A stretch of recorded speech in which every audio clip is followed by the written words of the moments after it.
नमस्कार, मैं कैलाश शर्मा एक बार फिर उपस्थित हूं आपके सामने संस्कृत का एक महत्वपूर्ण विषय अनुवाद लेकर। तो आइए शुरुआत करते हैं। सबसे पहले हमें जानना है कि अनुवाद में होता क्या है। अनुवाद में हिंदी या अंग्रेजी में दिए गए वाक्य का संस्कृत में अनुवाद करना होता है। जैसे अध्यापक कक्षा में पाठ पढ़ा रहा है, इसका हमें संस्कृत में अनुवाद करना है। तो हम लिखेंगे अध्यापकः कक्षायां पाठं पाठयति। अब हम ये अनुवाद करें कैसे? अनुवाद के लिए हमें 4 बातों का विशेष ध्यान रखना है।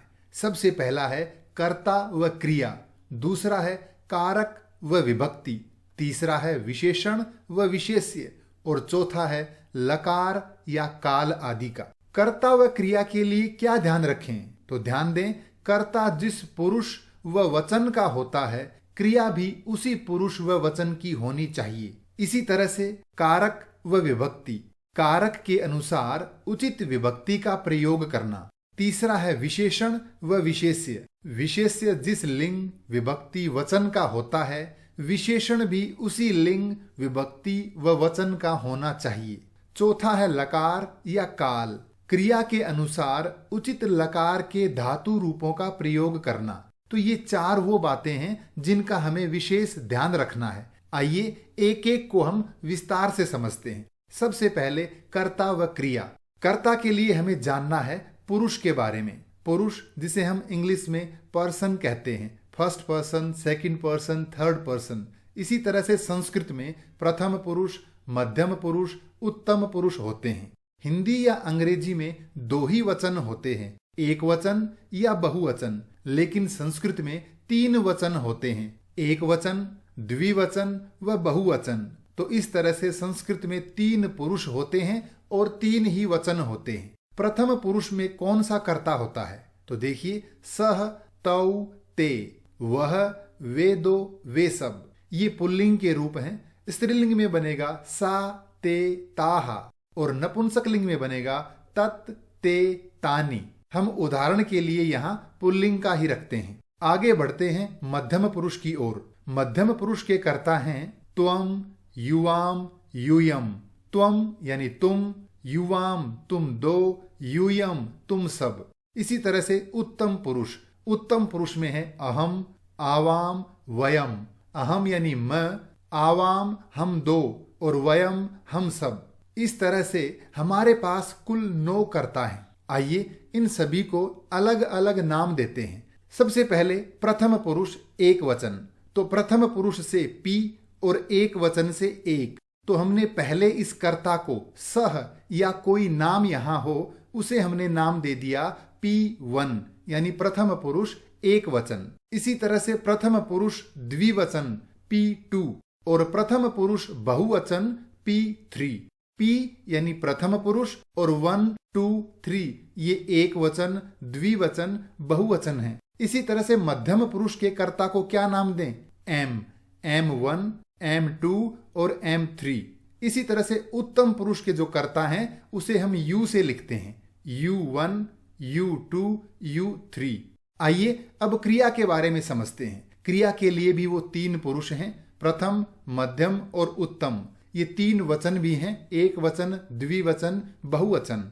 तो सबसे पहले हम प्रथम पुरुष की क्रिया देखते हैं। पठति, पठतः, पठन्ति। मध्यम पुरुष में है पठसि, पठथः, पठत और उत्तम पुरुष में है पठामि, पठावः, पठामः।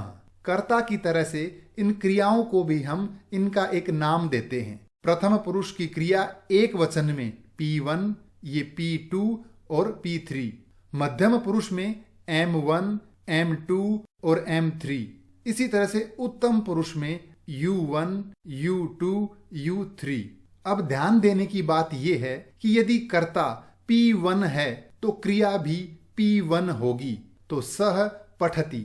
यदि कर्ता U1 है यानी अहम मैं पढ़ता हूं तो बनेगा अहम पठामि। यदि कर्ता M3 है तो क्रिया भी M3 होगी, यूयम पठथ। विद्यार्थी ध्यान दें, अहम, आवाम, वयम, त्वम, युवाम, यूयम, इन सब को छोड़ करके सभी कर्ता प्रथम पुरुष के होते हैं। चाहे वह पुल्लिंग हो, स्त्रीलिंग हो, एक वचन, द्विवचन, बहुवचन, किसी भी तरह का कोई नाम हो, व्यक्ति हो, वस्तु हो, प्राणी हो, स्थान हो, उन सभी को हम प्रथम पुरुष में यहां लेंगे। तो ये अगर हमने समझ लिया तो कर्ता को पहचानना हमारे लिए बहुत आसान रहेगा। आइए अब हम कुछ वाक्य बनाकर देखते हैं। आपकी सुविधा के लिए मैंने यहाँ टेबल लिख दी है और अब हम पुरुष व वचन के अनुसार कर्ता व क्रिया का सही प्रयोग सीखेंगे। सबसे पहले प्रथम पुरुष, बालकः पठति। दो हैं, बालकौ पठतः। अनेक हों तो बालकाः पठन्ति। अगर हम पुल्लिंग की जगह स्त्रीलिंग लिखें, जैसे बालिका पठति, बालिके पठतः, बालिकाः पठन्ति, तो क्रिया पर इसका कोई प्रभाव नहीं होगा। अब हम मध्यम पुरुष के कर्ता व क्रिया देखते हैं। त्वम पठसि, युवाम पठतः, यूयम पठतः। इसी तरह से उत्तम पुरुष में अहम पठामि, आवाम पठावः, वयम पठामः। तो इस तरह से हमें कर्ता और क्रिया का प्रयोग करना है। आइए कुछ वाक्य बनाकर देखते हैं। पहला है वह पढ़ रहा है। वह यानी P1, तो सह पठति। इसी तरह से मैं खेल रहा हूं, यानी U1 का कर्ता है तो क्रिया भी वही होगी, अहम खेलामी। अगला है तुम सब लिख रहे हो। तुम सब यानी M3 का कर्ता तो क्रिया भी M3 की होगी, यूयम लिखथ। इसी प्रकार बालक आ रहा है तो बालकः आगच्छति। अगला वाक्य है बंदर कूद रहे हैं, लिखेंगे वानराः कूर्दन्ति। इसी प्रकार फूल खिल रहे हैं तो पुष्पाणि विकसन्ति। इसी तरह से सूर्य उदय हो रहा है, सूर्यः उदेति। तुम बोल रहे हो, त्वम वदसि। और इसी प्रकार हम सब नाच रहे हैं, वयम नृत्यामः। तो इस प्रकार हम कर्ता और क्रिया का सही प्रयोग करें। दूसरा हमारा जो मुख्य बिंदु है वो है कारक एवं विभक्ति। ये विभक्ति क्या होता है तो देखें, विभक्ति 7 प्रकार की होती है। प्रथमा, द्वितीया, तृतीया, चतुर्थी, पंचमी, षष्ठी, सप्तमी। इसी तरह से कारक भी 7 होते हैं। पहला है कर्ता, कर्म, करण, संप्रदान, अपादान, संबंध, अधिकरण। इसी तरह से इन सभी कारकों के अपने अपने चिन्ह हैं। तो कर्ता कौन है? किसी कार्य को करने वाला। कार्य को जो कोई भी कर रहा है वह कर्ता है। हिंदी में कई बार कर्ता के साथ ने लगता है, कई बार नहीं लगता। जैसे राम ने खाना खाया, तो यहाँ ने है, लेकिन राम जयपुर जाता है, यहाँ ने नहीं है। अतः कर्ता के साथ ने हो सकता है और नहीं भी हो सकता, लेकिन संस्कृत में इनके साथ विभक्ति जरूर मिलेगी। जैसे बालकः, ये प्रथमा विभक्ति है और इससे हम पहचान सकते हैं कि ये कर्ता है। दूसरा है कर्म। कर्ता जो कार्य कर रहा है, जिस काम को कर रहा है वह है कर्म, और उसके साथ चिन्ह होता है को। कई बार रहता है, कई बार नहीं रहता, लेकिन संस्कृत में इसमें द्वितीय विभक्ति होती है। जैसे बालक पत्र लिख रहा है, तो क्या लिख रहा है? पत्र। तो उसमें हम द्वितीय विभक्ति करेंगे पत्रम। इसी तरह से करण यानी से या द्वारा। कर्ता जिस चीज की सहायता से कोई काम कर रहा है वह वस्तु है करण। जैसे कलमेन यानी पेन से पत्र लिख रहा है, तो पेन क्या हो गया? करण। इसी तरह से संप्रदान चिन्ह है के लिए।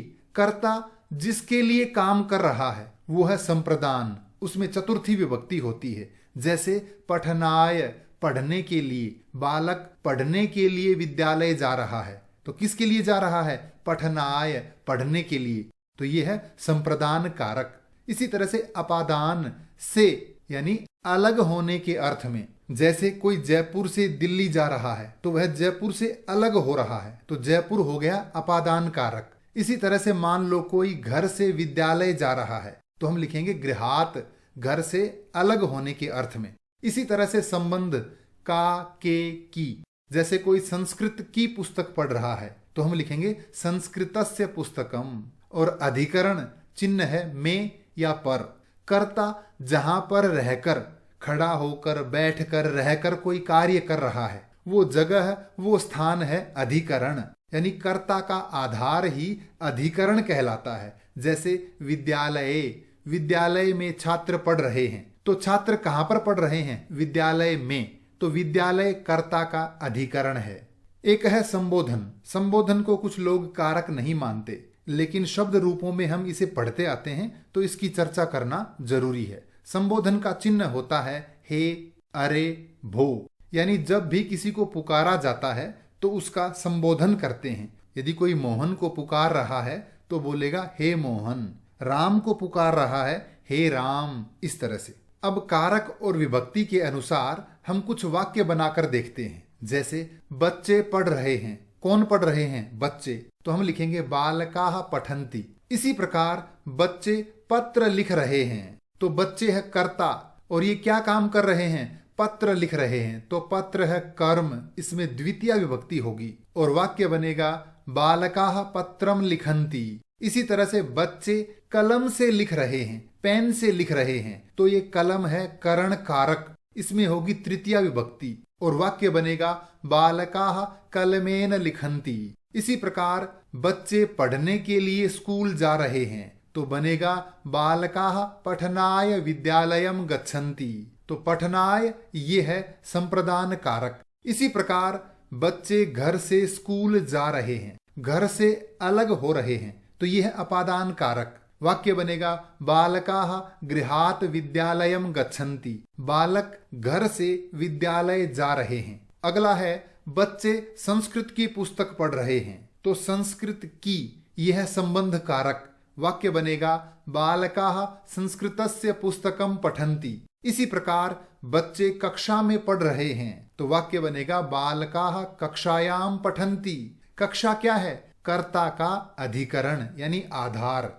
हे मोहन यहाँ आओ, मोहन को पुकारा जा रहा है, तो इसमें होगा संबोधन कारक। वाक्य बनेगा हे मोहन अत्र आगच्छ।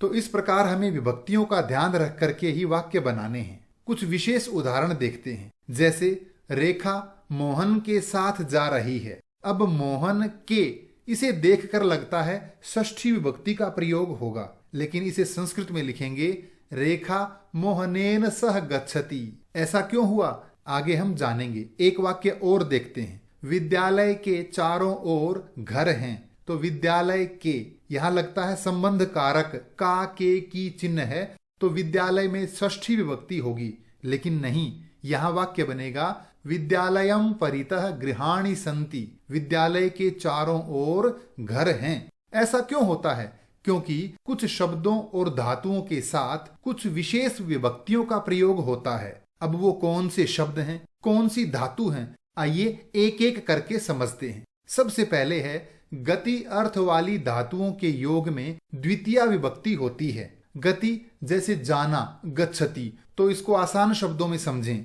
यदि कोई व्यक्ति जा रहा है, जहां पर वह जा रहा है उस शब्द में द्वितीय विभक्ति करनी है। जैसे मोहनः जयपुरम गच्छति, मोहन जयपुर जाता है। इसी प्रकार छात्राः विद्यालयम गच्छन्ति, छात्र विद्यालय जा रहे हैं। इसी प्रकार अभितः दोनों ओर। एक शब्द है परितः जिसका अर्थ है चारों ओर। एक है प्रति यानी ओर, की ओर। ये तीनों शब्द ऐसे हैं जिनके साथ द्वितीय विभक्ति का प्रयोग होता है। जैसे एक उदाहरण लिखता हूं, गृहम अभितः गृहाणि सन्ति। घर के दोनों ओर घर हैं, तो घर के दोनों ओर, तो गृहम में द्वितीय विभक्ति। इसी प्रकार परितः के योग में विद्यालयम परितः वृक्षाः सन्ति। विद्यालय के चारों ओर पेड़ हैं। और इसी प्रकार प्रति राकेशः ग्रामम प्रति गच्छति। राकेश गांव की ओर जा रहा है।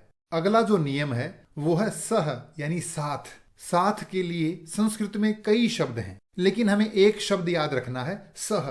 तो जिसके साथ जाना हो उस शब्द में तृतीय विभक्ति करनी है। जैसे बालकः मित्रेण सह विद्यालयम गच्छति। बालक मित्र के साथ विद्यालय जा रहा है, तो जिसके साथ जा रहा है यानी मित्र के साथ, तो मित्र में तृतीय विभक्ति।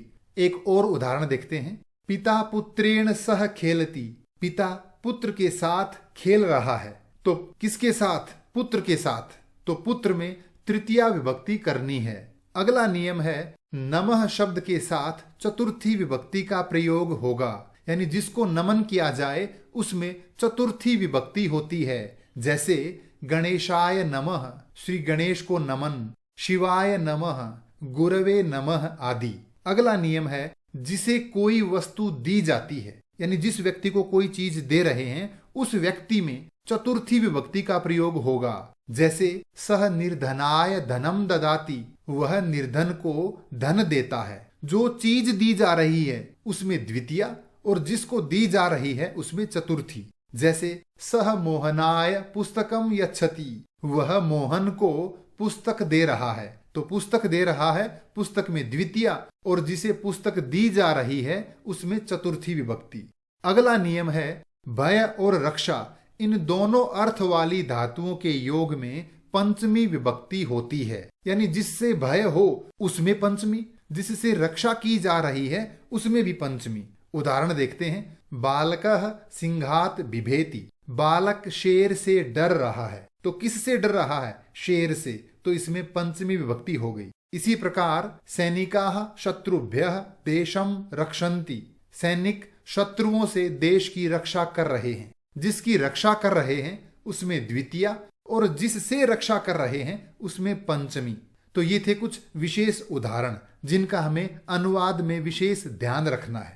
आगे बढ़ते हैं विशेषण और विशेष्य की ओर। अब ये विशेषण है क्या, तो समझें, वे शब्द जो संज्ञा सर्वनाम आदि की विशेषता बताते हैं उन्हें विशेषण कहते हैं। अगला है विशेष्य। विशेष्य किसे कहते हैं? विशेषण जिस शब्द की विशेषता बताता है उसे विशेष्य कहते हैं। जैसे भारतीय पुरुषः, भारतीय पुरुष, तो इसमें भारतीय ये विशेषण है और पुरुषः ये विशेष्य है। इसी प्रकार एका बालिका, तो एका शब्द विशेषण है और बालिका विशेष्य है। याद रहे, विशेष्य जिस लिंग, विभक्ति व वचन का होता है, विशेषण भी उसी लिंग, विभक्ति और वचन का होगा। जैसे पुरुषः ये एक वचन पुल्लिंग है, तो भारतीयः यह भी एक वचन पुल्लिंग में ही लिखा जाएगा। आइए कुछ उदाहरण देखते हैं। जैसे हमें लिखना हो योग्य बालक, तो लिखेंगे योग्यः बालकः, योग्य बालिका तो लिखेंगे योग्या बालिका, और नपुंसकलिंग में लिखें तो योग्यम मित्रम। द्विवचन में देखें योग्यौ बालकौ, योग्ये बालिके, योग्ये मित्रे। बहुवचन में लिखेंगे योग्याः बालकाः, योग्याः बालिकाः, योग्यानि मित्राणि। इसी तरह से संख्यावाचक शब्द पुल्लिंग में एकः सिंहः, एक शेर, स्त्रीलिंग में एका चटका, एक चिड़िया, और नपुंसकलिंग में एकम फलम। इसी प्रकार द्वौ सिंहौ, द्वे चटके, द्वे फले, तीन के लिए त्रयः सिंहाः, तिस्रः चटकाः, त्रीणि फलानि, चार के लिए चत्वारः सिंहाः, चतस्रः चटकाः, चत्वारि फलानि, पांच के लिए चार से आगे जो भी संख्या है वो तीनों लिंगों में एक समान रहेगी। जैसे पंच सिंहाः, पंच चटकाः, पंच फलानि। तो एक से चार तक की संख्याओं का विशेष ध्यान रखना है। आइए कुछ वाक्यों के द्वारा विशेषण और विशेष्य को समझते हैं। जैसे वाराणसी देश की प्राचीन नगरी है, तो संस्कृत में लिखेंगे वाराणसी देशस्य प्राचीना नगरी अस्ति। इसी प्रकार मोहन शुद्ध जल पीता है, तो वाक्य बनेगा मोहनः शुद्धम जलम पिबति। इसी प्रकार उसने तीक्ष्ण बाण से प्रहार किया, तो वाक्य बनेगा सह तीक्ष्णेन बाणेन प्रहारम अकरोत। कक्षा में 20 छात्र हैं, तो कक्षायाम 20 छात्राः सन्ति। अगला है उस पेड़ पर पक्षी चहक रहे हैं, उस पेड़ पर, तो वाक्य है तस्मिन् वृक्षे खगाः कूजन्ति। और यदि स्त्रीलिंग में लिखें उस गुफा में एक शेर है, तो वाक्य बनेगा तस्याम गुहायाम एकः सिंहः अस्ति। अगला वाक्य है यहाँ विदेशी पर्यटक आते हैं, तो संस्कृत में लिखेंगे अत्र वैदेशिकाः पर्यटकाः आगच्छन्ति। अगला वाक्य है दुष्ट शिकारी हिरण को मारता है, संस्कृत में लिखेंगे दुष्टः व्याधः हरिणम हन्ति। अगला है सुंदर बालिका मधुर गीत गाती है, तो संस्कृत में लिखेंगे सुंदरी बालिका मधुरम गीतम गायति। तो इस प्रकार हम विशेषण और विशेष्य का ध्यान रखते हुए आसानी से वाक्य बना सकते हैं। अनुवाद के अंतर्गत अंतिम बिंदु है लकार। संस्कृत में 10 लकार होते हैं, लेकिन मुख्य रूप से 5 लकारों में ही अनुवाद पूछे जाते हैं। वो 5 लकार हैं लट लकार, लंग लकार, लिट लकार, विधिलिंग लकार, लोट लकार। अब ये कौन से लकार का प्रयोग किस अर्थ में होता है, आइए देखते हैं। सबसे पहले लट लकार यानी वर्तमान काल, दूसरा है लंग लकार भूतकाल, लिट लकार भविष्य काल, विधिलिंग चाहिए अर्थ में, जैसे हम कहें तुम्हें पढ़ना चाहिए, सत्य बोलना चाहिए, तो चाहिए अर्थ में विधिलिंग लकार का प्रयोग होता है। अंतिम है लोट लकार आज्ञा अर्थ में, हम कहें कि तुम पढ़ो या आप पढ़िए, तो इस अर्थ में हम लोट लकार का प्रयोग करेंगे। अब इन लकारों में धातु रूप कैसे चलते हैं, आइए एक एक उदाहरण देखते हैं। जैसे लट लकार वर्तमान काल में पठती पढ़ता है, भूतकाल में अपठत यानी पढ़ा, पठिष्यति पढ़ेगा, विधिलिंग में पठेत पढ़ना चाहिए, और लोट लकार में पठतु यानी पढ़िए या पढ़ो। अब एक एक वाक्य बनाते हैं। जैसे बालकः गच्छति बालक जाता है, ये वर्तमान काल लट लकार है। इसी प्रकार सीता अवदत सीता बोली, ये भूतकाल है लंग लकार है। इसी प्रकार सह अर्चिष्यति वह पूजा करेगा, भविष्य काल लिट लकार। इसी प्रकार सह पाठम पठेत उसे पाठ पढ़ना चाहिए, ये विधिलिंग लकार है। और इसी प्रकार अंतिम है त्वम जलम पिब तुम पानी पियो, ये लोट लकार है। तो इन सभी लकारों और धातु रूपों का ध्यान रखते हुए हमें वाक्य बनाने हैं। आइए कुछ उदाहरण देखते हैं। जैसे वह कल आएगा, आएगा यानी आने वाला कल है, और वाक्य बनेगा सह श्वः आगमिष्यति। इसी प्रकार उन दोनों ने लेख लिखा, तो वाक्य बनेगा तौ लेखम अलिखताम। इसी प्रकार दो अध्यापक पढ़ा रहे हैं, तो वाक्य बनेगा द्वौ अध्यापकौ पाठयतः। मजदूर कार्य करेंगे, तो संस्कृत में लिखेंगे श्रमिकाः कार्यम करिष्यन्ति, तुम आज्ञा का पालन करो, त्वम आज्ञाम पालय। हमें नित्य व्यायाम करना चाहिए, ये विधिलिंग लकार है। संस्कृत में लिखेंगे वयम नित्यम व्यायामम कुर्याम, रसोइये ने खाना पकाया। संस्कृत में लिखेंगे पाचकः भोजनम अपचत। इसी प्रकार किसान खेत जोतता है, तो संस्कृत में बनेगा कृषकः क्षेत्रम कर्षति। अंतिम वाक्य है तुम सब पढ़ो, तो तुम सब को कहते हैं यूयम, और वाक्य बनेगा यूयम पठत, तुम सब पढ़ो। इस प्रकार हमें कर्ता क्रिया, विशेषण विशेष्य, कारक विभक्ति और लकार आदि का सही सही प्रयोग करके वाक्य बनाने हैं। आइए अभ्यास के लिए कुछ और वाक्य देखते हैं। जैसे तुम विद्यालय जाओ, संस्कृत में लिखेंगे त्वम विद्यालयम गच्छ। इसी प्रकार तुम गृह कार्य कब करोगे, त्वम गृह कार्यम कदा करिष्यसि। चंचल बंदर पके हुए फल खाता है, तो वाक्य बनेगा चपलः वानरः पक्वानि फलानि खादति। विद्या के बिना जीवन व्यर्थ है, विद्या विना जीवनम व्यर्थम। हे छात्रों सदा सत्य बोलो, संस्कृत में लिखेंगे भो छात्राः सदा सत्यम वदत। अगला वाक्य है हमें वृद्ध जनों का सम्मान करना चाहिए, वयम वृद्ध जनानाम सम्मानम कुर्याम। वह मधुर कंठ से गाती है, सा मधुरेण कंठेन गायति। गांव के चारों ओर पेड़ हैं, ग्रामम परितः वृक्षाः सन्ति। पेड़ों पर पक्षी चहक रहे हैं, तो संस्कृत में लिखेंगे वृक्षेषु खगाः कूजन्ति। तो ये था हमारा आज का विषय अनुवाद। अनुवाद से संबंधित कोई भी प्रश्न हो तो कृपया कमेंट्स में लिखकर अवश्य पूछें। धन्यवाद।